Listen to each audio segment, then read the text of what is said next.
இன்னைக்கு நம்ம என்ன படம் பார்க்க போறோம்னா, பள்ளி சட்டமி இந்த படத்தோடைய ஸ்டோரி பிளாட் தான் பார்க்க போறோம். இந்த படத்தோடைய நடிகர்கள் பார்த்தீங்கன்னாக்கா, டொவினோ தாமஸ், கயாடு ஹீரோயினா பண்ணியிருக்காங்க.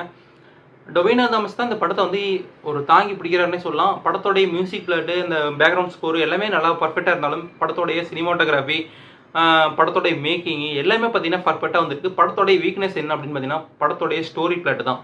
கொஞ்சம் ரைட்டிங்ல பார்த்தீங்கன்னா, கொஞ்சம் த்ரில்லிங்கான போர்ஷன்ஸ்லாம் வச்சு நிறைய நரேட் பண்ணியிருந்தாங்கன்னா, படம் வந்து ஒரு அற்புதமான படம், பிளாக் பஸ்டர் படம்னே சொல்லியிருக்கலாம். ஏன்னா டொவினோ தாமஸ் பார்த்தீங்கன்னா அந்த படத்துக்கு ஒரு முக்கிய ஒரு வலுவாக வந்து இருக்காரு. ஏன்னா அவருடைய உடல் அமைப்பும் சரி, அவருடைய பேக்ரவுண்ட் மியூசிக் தகுந்த மாதிரி அந்த ஃபைட்டும் சரி, அவருடைய ஆக்ஷன் சீக்வன்ஸு, லவ், ட்ராமா, அந்த ரொமான்ஸ் எல்லாமே பார்த்தீங்கன்னா ரொம்ப அற்புதமாக இருந்தது. படத்தோடைய ஸ்டோரி பிளாட் என்னன்னா, கம்யூனிஸ்டுக்காரங்க பார்த்தீங்கன்னாக்கா கிறிஸ்துவ நிலத்தை வந்து ஆக்கிரமிச்சு அங்கே வந்து ஒரு கொடி வந்து நட்டுறாங்க. அது ஒரு ரவுடி வந்து நானும் கம்யூனிஸ்டுக்காரன் தான் அப்படின்னு சொல்லி வாக்குவாதம் பண்ணுறாப்புல, இல்லை அங்கே இருக்கிற எல்லாத்தையும் அடிச்சு தோச்சிட்டு அதுக்கு வந்து ஒருத்தர் வந்து கூட்டிகிட்டு வரணும் அப்படின்னு சொல்லி தான் டொவினோ தாமஸ் வந்து கூப்பிட்டு வராங்க. அவர் அங்கே இருக்கிற எல்லாத்தையும் அடிச்சு நோக்கிட்டு அங்கே அந்த கம்யூனிஸ்ட்டுக்கு எதிராக வந்து கிறிஸ்துவ அமைப்பில் சேர்ந்து ஒரு தலைவனாக ஆகிறாரு.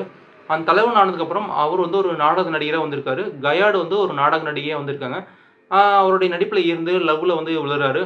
அதுக்கப்புறம் ஒரு விடுதலை போராட்ட இயக்கத்துக்குள்ள வந்து ஒரு எதிராக வந்து ஒரு போர் நடக்குது. அதில் பிருத்திவிராஜ் தான் பார்த்தீங்கன்னாக்கா அவங்க பிளாக் பஸ்ட் ஸ்டோரிலாம் வந்து வச்சுருக்காங்க. அதெல்லாம் நீங்கள் படத்தை பார்த்து தெரிஞ்சுங்க. பிருத்திவிராஜ் தான் பார்த்தீங்கன்னா படத்தோடைய வில்லன். அது கடைசியில் வந்து பார்ட் 2க்குலாம் லீடு கொடுத்து 2 பேர்த்தையும் மோத விடுற மாதிரிலாம் பண்ணியிருக்காங்க. படத்தில் பார்த்தீங்கன்னா எது ஸ்ட்ராங்காக இல்லை அப்படின்னு பார்த்தா ஸ்டோரி பிளாட் இன்னுமே கொஞ்சம் த்ரில்லிங்காக வந்து கொடுத்துருந்தாக்கா படம் வந்து ஜெயிச்சிருக்குன்னு சொல்லலாம். இந்த படத்தோடைய ரேட்டிங் பார்த்தீங்கன்னாக்கா நான் 5க்கு ஒரு, ஏன்னா மேக்கிங்கே எல்லாமே சூப்பராக இருந்தது, அதனால் பார்த்தீங்கன்னாக்கா ஒரு 3 கொடுப்பேன். படத்தோட ஸ்டோரி பிளாட் மட்டும் இன்னும் நல்லா மெருகேற்றி ஒரு த்ரில்லிங்காக வந்து கொடுத்துருந்தாக்கா படம் வந்து பிளாக் பஸ்டர்னே சொல்லியிருக்கலாம்.